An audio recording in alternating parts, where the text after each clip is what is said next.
Sometimes it's really hard to have compassion for people when they disagree with you. What's happening is that it triggers something inside of us, right? It triggers a part of us that we feel really attached to and we really believe is like uh, something we care about. So maybe it's someone politically that talks to you about something and they say something that you think is so wrong or so unkind or not compassionate or not loving or not aligned with the views that you hold. And it feels so personal and you feel like you just want to fight with them. And that can happen in person, it can happen on social media, it can happen when you read something or watch something. We all know that feeling. So I'm Deb Blum. This is the Inside Out Activism Show. Thank you for being here. So I want to talk a little bit about this today. So I was really fortunate because I was raised in a house where my mom helped me to always understand the other perspective. She very much cared about the underdog and she always had me looking at another point of view. Now there was a time in my life when I was a little bit upset about that because I felt like in some ways it was dismissive of my own experience. So for example, if someone was being unkind to me and I came home and told my mom, she would say, well, I wonder what they're going through today. Do you think maybe they were having a hard day? Do you think something was going on in them, with them? And so on the one hand, that gave me a really compassionate perspective, but it did require me to, in my adult years, have to learn how to also honor my own experience and that honor and acknowledge that I can be upset and I can be hurt, but I can also see another person's point of view.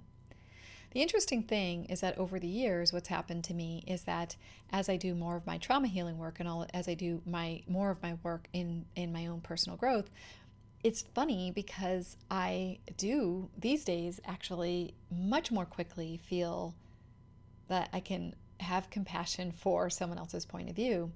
And I find what happens to me often is when I'm in a conversation with somebody and they're saying something as a fact, like they're judging the president or something like that, and they're just so unequivocally 100% positive that they have him figured out, and that they say, and they're really, really clear about their hatred and their judgment.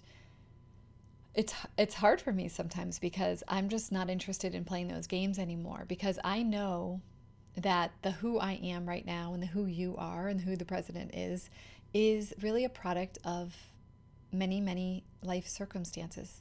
And that the way that I look at the world and the things that I do and the choices I make are because of the zip code I was raised in and the parents that I have and the belief systems that I took on, and the traumas and circumstances that I was faced with in my life.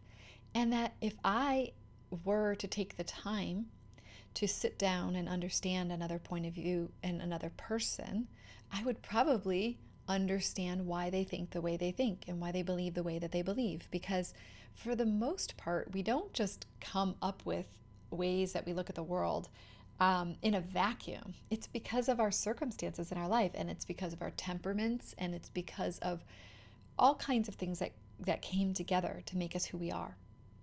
And so I think that what's really being called for right now is a lot more compassion for other people. See, what happens is when we identify ourselves as maybe a liberal or a conservative or a Democrat or Republican, or the left or the right, when we do that, we sometimes take on the more global belief systems that are part of that group, and so we start to take them on because we have now we feel like we belong and we kind of fit into this group, and we believe that group is the group that is aligned with our belief systems, and we believe, along with all those other people, that we are the right ones and the other people are wrong. And by the way, the people who are in the middle, who are questioning and thinking and who aren't sure, well, those people are kind of annoying and seem like they don't have any values or morals or convictions, which I would beg to differ on that. I think that there are people who think and who question and who aren't willing to just take on a belief system just because it's part of some ideology. And that's not meant to be an insult, but there's no insult for anyone. If you do feel aligned with an ideology, that's fine. If you don't feel aligned with an ideology, that's fine. But let's try to get away from the judgment of all of this and try to see that everyone is just trying to find their way, and we're all human beings. And that the way that somebody believes, that when somebody looks at, an issue or looks at like coronavirus or something, and one person really feels strongly that the economy's really scary to them. It's really, really scary to have the economy tank. And another person is really, really afraid of them or their family members dying. It's not quite as clear-cut as you care about money and I care about lives. It's not true, because we do know that the economy does impact lives. We do know that people being sheltered in place affects mental health, which affects lives. So it's not that cut and dried. And I would just want to invite people to begin to go beyond the sound bites and go beyond the quick fixes and the quick statements and the name calling, and call yourself to a better place. Call yourself to the place where you begin to question, like, what is it that the other person is going through that has them believing that? Try to understand. Remember that our country was founded on a two-party system because there was a value in hearing other people's perspectives. The dissenting view is important. The viewpoints that are in contradiction to one another are the ones that we want to bring together to find something even better. And that does mean sometimes we have to compromise, or we have to shift our beliefs or be open to considering another perspective. But that is not an unworthy effort. That is an actually very, very, very, very worthwhile effort to do that. Because when we try to find solutions that are on like one side or the other, we miss out on some really important information.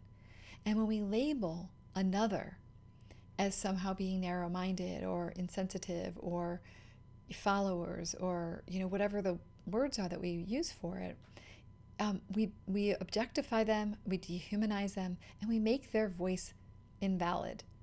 And I don't really think that that's actually accurate. There are so many smart people who are talking about subjects in many, many different ways, from many different perspectives, and considering many different points of view.